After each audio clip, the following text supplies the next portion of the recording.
Jake Morrison sat in the cold metal chair and watched the alien council members argue about humans like they were talking about dangerous animals. The big chamber had 14 different species sitting around a curved table. Each species thought they were better than humans. Each species had been ruling the galaxy for thousands of years before humans even learned to make fire. Morrison had gray hair and tired eyes. He had been Earth's main voice in this council for 10 years. He had seen these aliens make the same mistakes over and over. They never learned. They never listened. They just talked and talked while real problems got worse. Admiral Lisa Hayes sat next to Morrison. She wore her blue military uniform with pride. Hayes had fought in 3 major wars to protect these same aliens who now treated humans like dirt. Her jaw was tight as she listened to the nonsense coming from the alien speakers. The Volanti Prime Minister stood up on his 6 legs. His name was Zixthor, and he had 6 eyes that looked like black marbles. He pointed one of his long arms at the human section. "Humans are too violent," Zixthor said in his scratchy voice. "They fight too much, they ask too many questions, they want to spread to too many worlds. We must stop them before they become a real threat."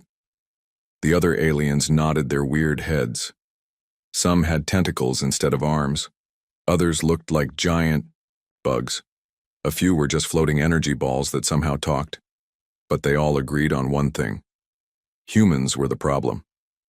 Morrison almost laughed. 6 months ago, these same aliens had begged humans to save them from the Krex invasion. The Krex were space pirates who attacked trade ships and burned down colonies. When the Krex came for Volanti worlds, Zixthor had called Morrison every day asking for help. Human ships had fought the Krex for 2 years. Human soldiers had died protecting Volanti children. Human engineers had rebuilt Volanti cities that the Krex had destroyed. But now that the war was over, the Volanti wanted to forget all that. High Regent Malice of the Trade Consortium stood up next.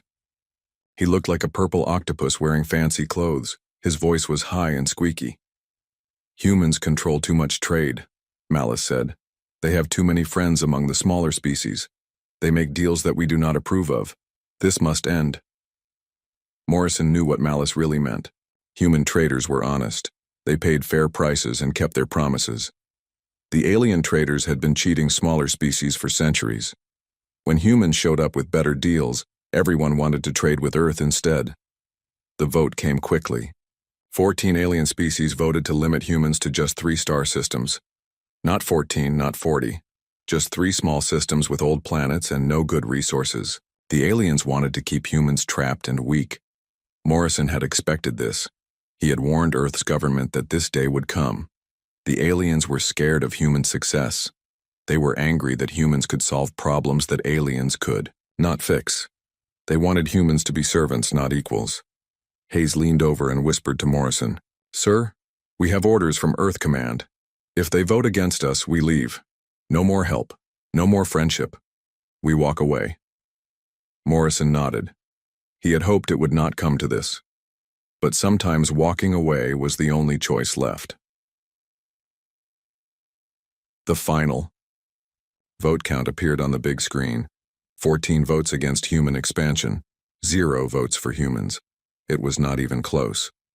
Morrison stood up slowly. The whole chamber got quiet. In 2,000 years of Galactic Council history, no species had ever just quit and left. "The United Earth Federation withdraws from the Galactic Council," Morrison said in a clear voice. "This withdrawal begins right now. We are done with all of you." Shocked gasps came from all around the chamber. The energy beings flickered like broken lights. The bug-like aliens clicked their mandibles in confusion. Zixthor stood up fast, almost falling over his own legs. "You cannot leave. You need our technology. You need our protection. You need us." Morrison picked up his papers and put them in his bag. Hayes stood up too, her hand resting on her weapon. Not that she would use it, but the gesture made the aliens nervous. "We will see about that," Morrison said with a cold smile. "Good luck with your next crisis." As Morrison and Hayes walked toward the door, nervous whispers filled the chamber. The aliens were already getting bad news from their home worlds. Morrison could see the worry on their faces. The Volanti had new reports of Krex ships gathering at their borders. Without human patrol fleets, the Kreks were getting brave again. The trade consortium was losing money as pirates attacked their shipping lanes.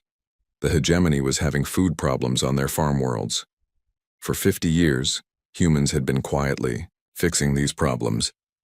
Human ships protected trade routes. Human farmers taught aliens how to grow better crops. Human engineers kept alien technology working when it broke down. The aliens never said thank you. They just expected humans to keep helping forever.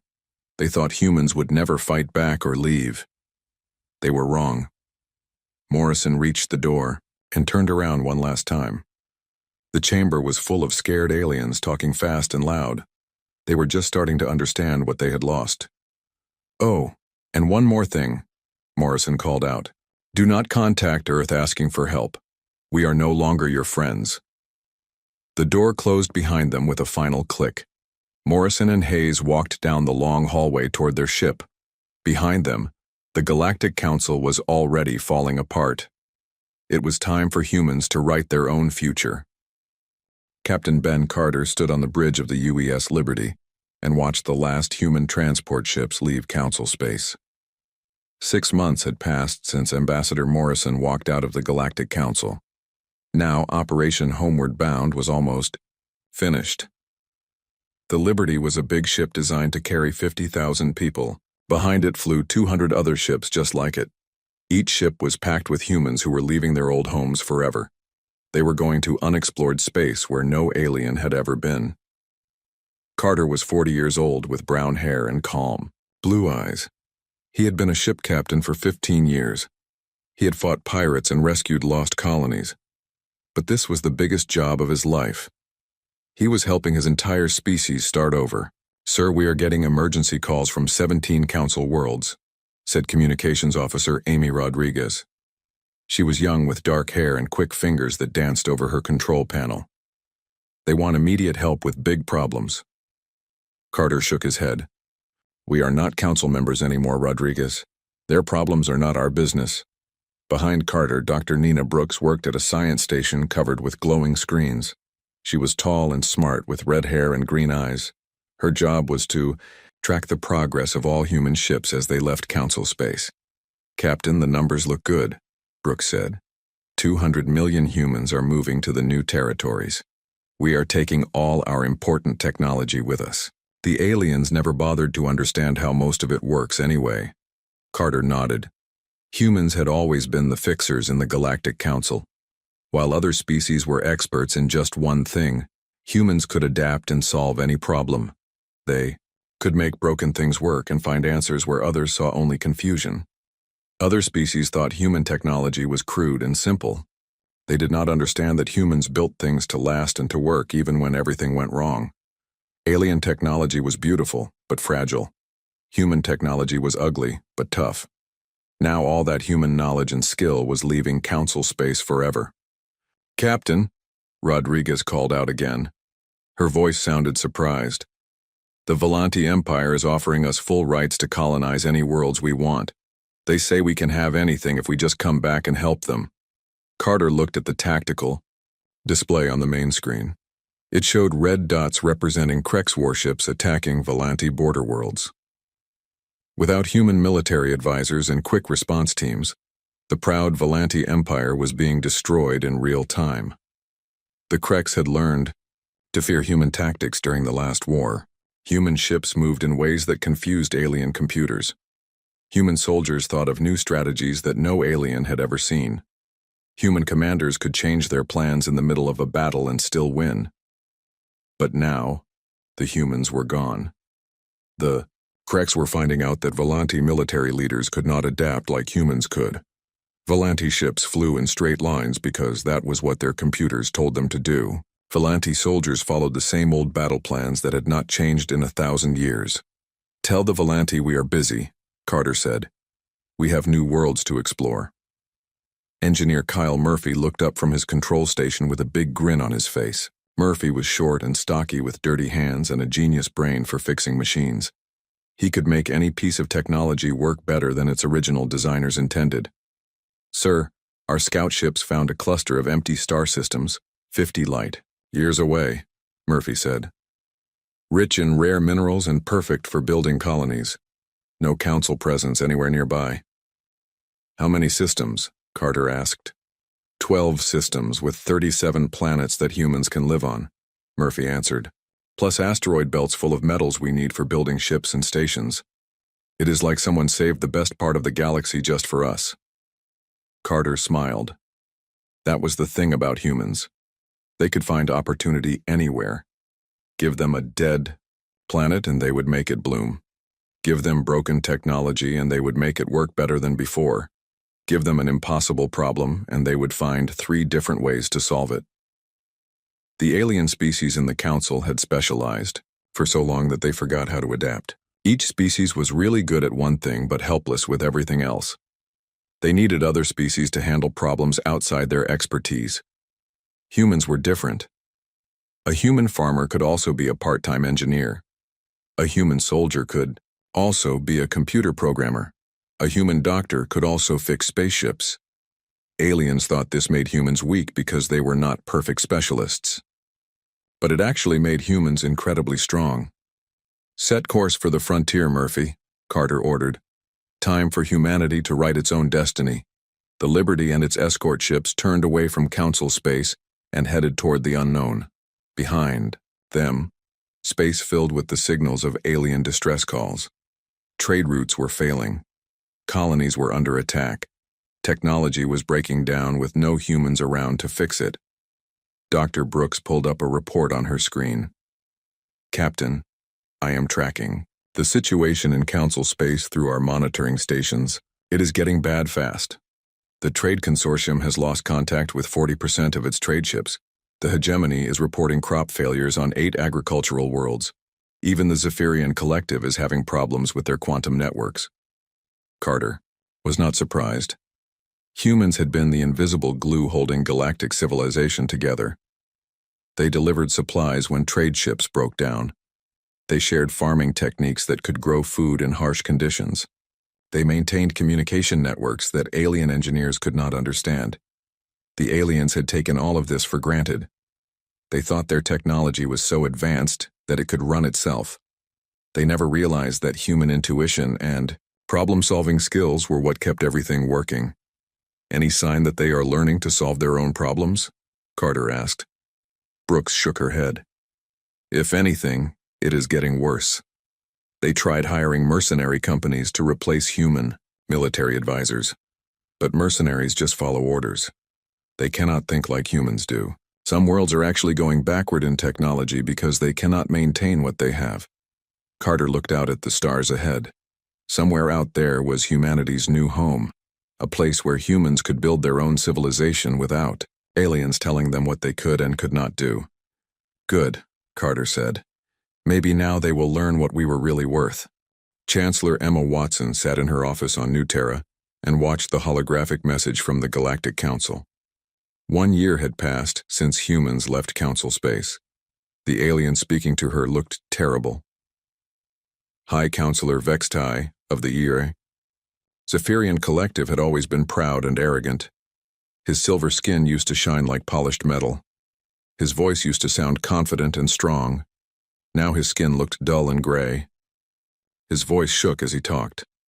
Watson was 50 years old with brown hair and sharp eyes. She had been elected to lead the independent human colonies after they settled in their new territory. New Terra was a beautiful planet with clean air and blue skies. It was nothing like the crowded, polluted worlds humans had been stuck with in Council space. Chancellor Watson, the situation has become critical, Vextai said. His image flickered because the communication system was breaking down. The Krex have conquered 4 Volanti systems. The Hegemony's farm worlds are failing without human techniques. Pirate attacks have gone up by 400% without human patrol fleets. Watson listened without showing any emotion. She had expected this call for months. The aliens were finally realizing what they had lost when they kicked humans out of the Council. Also, Vextai continued, our quantum communication networks are failing. Your engineers made them work for centuries, but we cannot copy their methods. Nothing makes sense to us. Watson almost smiled. Humans had a reputation. for making impossible things work through what aliens called random guessing and wild improvisation. What the aliens never understood was that human engineers combined different technologies in ways that broke all the rules. Alien engineers followed strict procedures and never tried anything new. If the manual said to use method A, they used method A even when it did not work. Human engineers would try method A, then method B, then make up method C by combining parts of the first two. Aliens thought this was stupid and dangerous, but it got results. The trade consortium's economy is falling apart, Vextai said. His voice was getting more desperate. Human traders were somehow the key to markets across 300 worlds. Without them, entire sectors are going broke. Watson knew why this was happening. Human traders understood something that aliens did not. Trade was not just about moving goods from one place to another. It was about building relationships and trust between different species. Alien traders saw other species as customers or competitors. Human traders saw them as potential friends and partners. Humans would take time to learn alien customs and languages. They would remember personal details about alien traders and ask about their families. They treated business deals like the start of long friendships. When humans left, they took all those relationships with them. The smaller alien species did not trust the big trading corporations anymore. Without human traders to make introductions and solve disputes, the whole system was breaking down. General Paul Mitchell walked into Watson's office. He was a big man with gray hair and scars from old battles. He had been fighting alien wars for 20 years before humans finally left Council space. "Ma'am, our deep space monitors are picking up massive refugee movements," Mitchell reported. "Entire populations are fleeing failed Council worlds. Some species are asking if they can join our territory." Watson nodded. She had been expecting this too. "What about the Council's military situation?" "Complete disaster," Mitchell said with satisfaction. "The Volanti military is using the same tactics they used 1,000 years ago. The Kreks are cutting through them like they are made of paper. 3 more Volanti worlds fell just yesterday." Watson turned back to Vextai's message. The alien leader was still talking about all the problems plaguing Council space. "We need human expertise," Vextai said. "Our computers are crashing because we do not understand human programming methods. Our ships are breaking down because we cannot maintain human-designed parts. Our farms are producing half the food they used to make." "Counselor Vextai," Watson interrupted. "Humanity wishes the Council well in solving these problems, but as you told us many times, we are just an aggressive and unpredictable species. Surely 14 advanced civilizations can handle these issues without us." Vextai's face showed panic.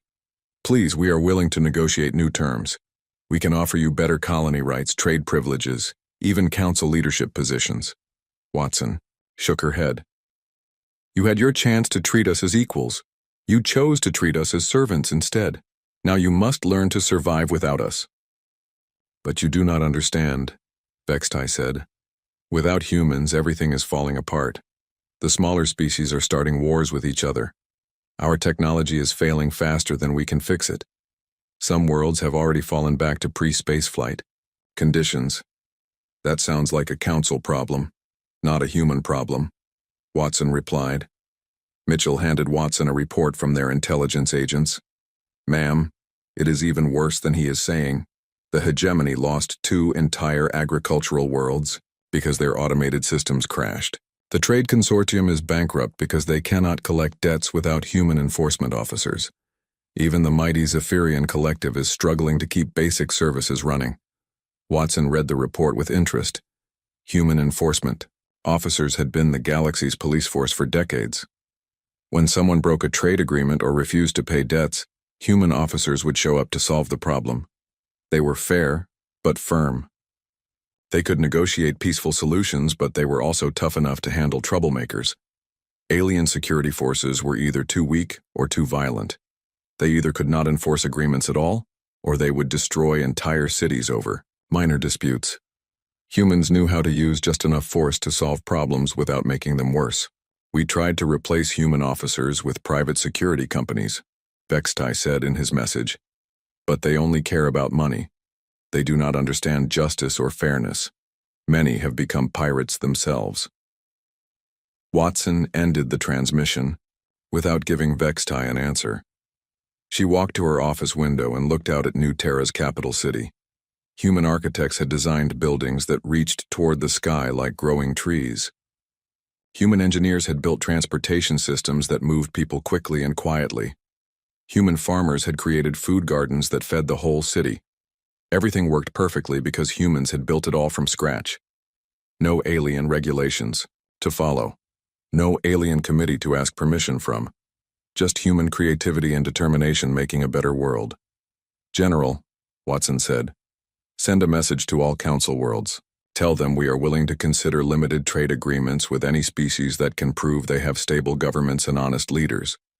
But we will not go back to being the galaxy's servants. Mitchell smiled. What if they cannot prove that, ma'am? Watson looked back at the reports of chaos in council space. Then they will learn the same lesson we learned. Sometimes you have to lose everything before you can find out what you are really capable of. Admiral Steve Parker stood on the observation deck of New Geneva Station and watched humanity's greatest achievement take shape in space. 2 years had passed since humans left council space. Now their new civilization stretched across 47 star systems, each one busier and more successful than anything they had built under alien rule. Parker was a veteran commander with gray hair and steady hands. He had spent 30 years protecting alien worlds from pirates and invaders. Now he was watching humans build something amazing for themselves. The mining operations in the Kepler sector are beating all our predictions, reported Colonial Administrator Grace Taylor. She was a smart woman with blonde hair who had turned 6 dead planets into thriving mining colonies. We found 3 new elements that do not exist anywhere in council space. Our scientists are going crazy trying to figure out what to do with them. Parker nodded as he watched construction ships work on humanity's first true battleship. The ship was massive, bigger than anything humans had ever built before. Under council rules, humans were not allowed to build ships larger than cruiser class. The aliens were afraid that humans would become too powerful. Now humans were free to build whatever they wanted. The new battleship had weapons that could crack planets and shields that could stop anything the aliens might throw at them. But more importantly, it was beautiful. Human engineers had not just built a weapon. They had built a work of art that could fight.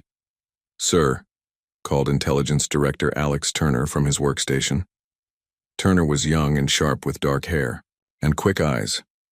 He spent his days listening to alien communications and tracking what was happening in council space. We are picking up broken transmissions from the old territory. It sounds like complete chaos over there. Parker walked over to Turner's station.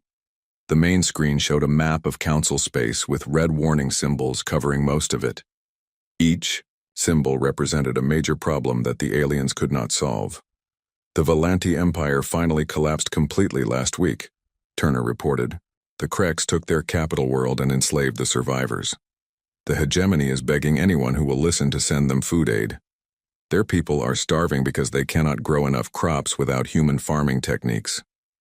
Parker studied the tactical displays with professional interest. Any sign they are learning to adapt? Turner shook his head. The opposite. They tried to hire mercenary companies to replace human military advisors. But mercenaries do not have human flexibility. They follow orders and collect paychecks. When something unexpected happens, they just run away. Dr. Sophie Williams joined the conversation. She was the head of humanity's terraforming division, a tall woman with brown hair and dirt under her fingernails from working in the soil labs. Her job was turning empty planets into garden worlds where humans could live and grow food. Our agricultural worlds are producing more food than we can eat, Williams said with pride. For the first time in human history, we have surplus crops. Turns out when you are not stuck in 3 terrible star systems, you can actually feed your people properly. Parker remembered the old days in council space. Humans had been restricted to planets that aliens did not want. Rocky worlds with thin air and poor soil. Humans had made those planets work through pure determination and clever engineering, but they had never been comfortable or easy places to live. Now humans had their pick of perfect worlds. Planets with rich soil and clean water and breathable air. Human farmers were producing food in quantities that amazed even themselves. Meanwhile, Williams continued, our scientists have made huge discoveries in quantum mechanics, faster than light, travel, and artificial intelligence. Amazing what you can accomplish when you are not constantly putting out other people's fires. This was the part that made Parker most proud. For decades, human scientists had spent most of their time solving alien problems. When Volanti computers crashed, they called human programmers to fix them. When hegemony crops failed, they called human botanists for help.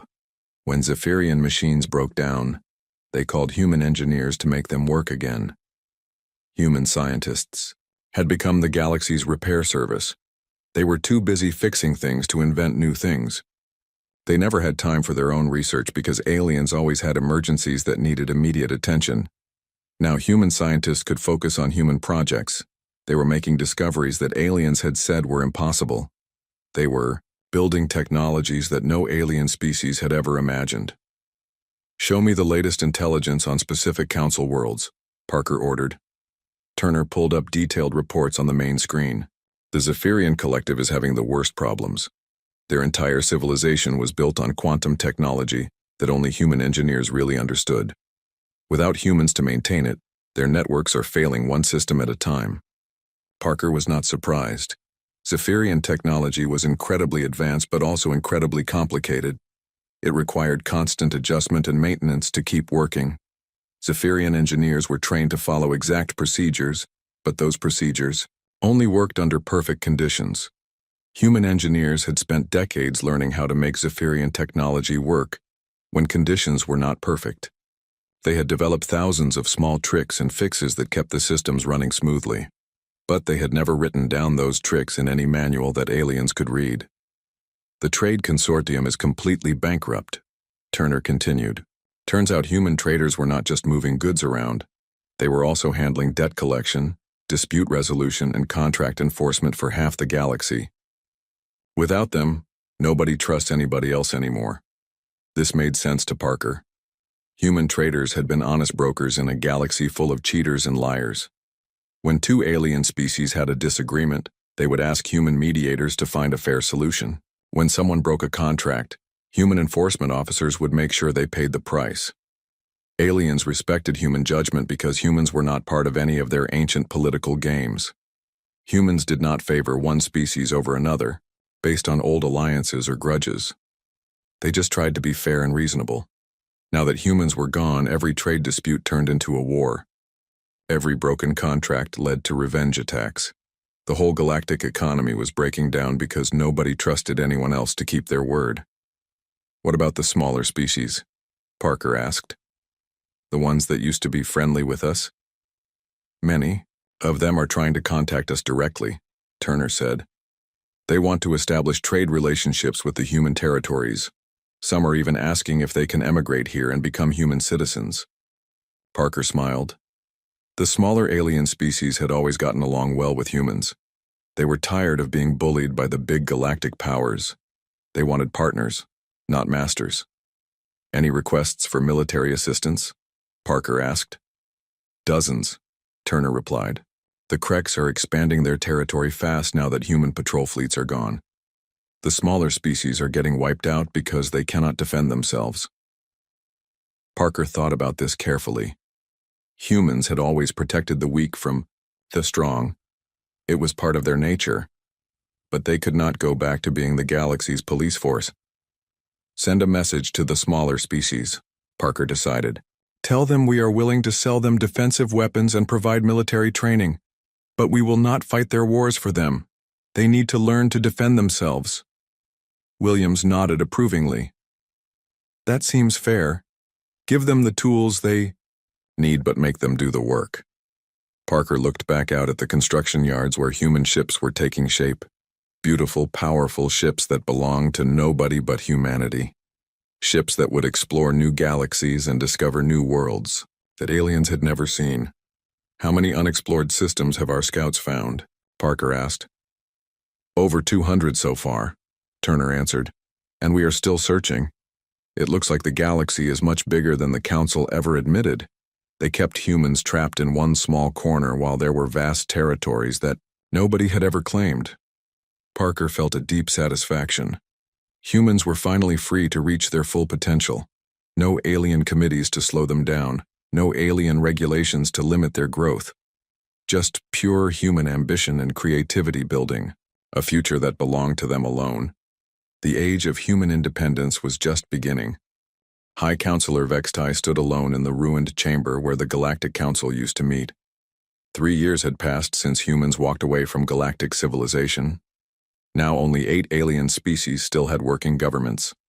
The great chamber that once held 14 proud civilizations felt like a tomb. Vextai's silver skin had turned almost black with stress and exhaustion. His hands shook as he prepared to speak words that would have been unthinkable just a few years ago. Around the curved table sat the few remaining council members, each representing a dying civilization. "We must discuss surrender," Vextai announced. His voice echoed in the mostly empty chamber. "Complete surrender to the Human Confederation." The words hung in the air like a death sentence. No alien species had ever surrendered to humans before. Humans had always been the junior partners, the helpful servants who fixed problems and asked for nothing in return. On New Terra, Chancellor Emma Watson sat in her comfortable office and reviewed the surrender proposal that had just arrived from Council Space. 3 years of independence had been very good to humanity. Reports of success came from every human colony world. Commander Rick Nelson had just returned from the first successful expedition beyond the edge of the galaxy. His ships had found new regions of space that contained wonders no alien had ever imagined. Star systems with planets made of pure crystal. Nebulae that sang with musical frequencies. Ancient alien ruins left by species that had vanished millions of years ago. Dr. Jennifer Cole had perfected faster-than-light travel that made old Council jumpgate technology look like Stone Age tools. Human ships could now cross the galaxy in days instead of months. They could reach places that aliens thought were impossible to visit. Captain Maria Santos had made peaceful contact with 2 previously unknown alien species living in distant star clusters. These new aliens were friendly and eager to trade with humans. They had technologies and resources that could make humanity even stronger. "They are offering us complete control over what is left of Council space," General Paul Mitchell reported as he read through the surrender terms. "Full access to their technology, their resources, their populations.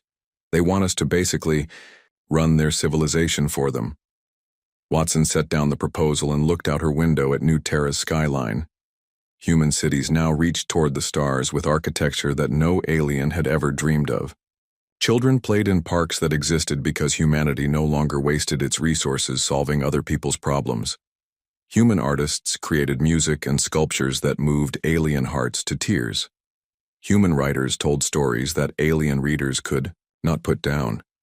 Human engineers built machines that alien scientists swore were impossible. "What about their military capabilities?" Watson asked. "What military?" Mitchell laughed. "The Volanti Empire is extinct. The Kreks enslaved or killed everyone. The hegemony has 3 working starships left and no fuel to run them. The Trade Consortium sold their entire fleet to pay debts they could not collect." Watson nodded. She had been following the collapse of Council space through intelligence reports. It had been worse than even the most pessimistic human predictions. The Zephyrian Collective had been the first to fall. Their quantum technology required constant maintenance that only human engineers understood. When the networks failed, their entire civilization went dark in a matter of weeks. Billions of Zephyrians had died when their life support systems crashed. The hegemony's agricultural worlds had failed next. Without human farming techniques, they could not grow enough food to feed their populations. Mass starvation had led to civil wars that destroyed what little infrastructure they had left. The Trade Consortium had collapsed when their economy imploded. Without human traders to maintain trust between different species, every business deal had turned into a lawsuit or a war. Trade routes that had operated for thousands of years simply stopped working. "Ma'am?" asked Colonel Frank Davis. "What, if we just said no? What if we let them handle their own problems?" Watson considered this option. It would certainly serve the aliens right after the way they had treated humanity. But millions of innocent aliens were suffering because their leaders had been too proud and stupid to appreciate human help. Counteroffer, Watson said finally. We will establish limited trade relations with any council worlds that can demonstrate stable self-government, humanitarian aid for genuine emergencies. But we are not going back to being the galaxy's babysitters. Mitchell looked concerned. Ma'am, what if they cannot achieve stable self-government? Most of these species have never had to solve their own problems before. Watson smiled. Then they will learn the same lesson we did. Sometimes walking away is the only way to discover what you are truly capable of. 6 months later, Watson stood on the observation deck of the newest human space station and watched construction crews building humanity's 50th colony world. The Terran Confederation now controlled more territory than the old Galactic Council had ever claimed. Human exploration fleets were discovering new wonders every day. Ancient alien libraries full of forgotten knowledge, resource-rich systems that could supply humanity's needs for 1,000 years. Young alien species that looked up to humans as wise teachers and generous friends. Ma'am, reported Intelligence Director Alex Turner, we are getting scattered reports from the old council territories. A few species are slowly rebuilding. The Zephyrians have managed to get basic life support working on 12 worlds. The hegemony is learning to grow crops using pre-technological farming methods. Watson was pleased to hear this. She had not wanted to see entire species go extinct, even if their leaders had been arrogant fools. Any requests for assistance? Watson asked. A few, Turner replied. But they are asking for advice and training, not for us to come back and fix everything for them. I think they finally understand that they need to solve their own problems. Watson nodded approvingly. This was exactly what she had hoped would happen. The surviving aliens were finally learning to be independent and self-reliant. What about the species that did not survive? Watson asked. Turner's expression grew sad. The Volanti are extinct. The Kreks wiped them out completely. 3 other minor species died when their home world's life support failed. The Trade Consortium leadership committed mass suicide when they realized their empire was gone forever. Watson felt a moment of sorrow for the lost civilizations, but she also felt angry. All those deaths could have been prevented if alien leaders had been willing to treat humans as equals instead of servants. Any alien species asking to join the Terran Confederation? Watson asked. Dozens, Turner answered. Mostly smaller species that never had much power in the old council. They want to become human protectorates or even full Confederation members. Watson thought about this carefully. Humans had always been willing to help others, but they could not repeat the mistakes of the past. They could not become the galaxy's problem solvers again. Tell them we will consider applications from species that can prove they can contribute something valuable to the Confederation, Watson decided. Not species that just want us to take care of them. Turner smiled. Several of them have already sent impressive proposals. The Quillari want to share their advanced medical technology. The Benthos have offered to teach us their terraforming techniques. The Nexari have knowledge of star charts that could lead us to entirely new galaxies. This was better. These species wanted to be partners, not dependents.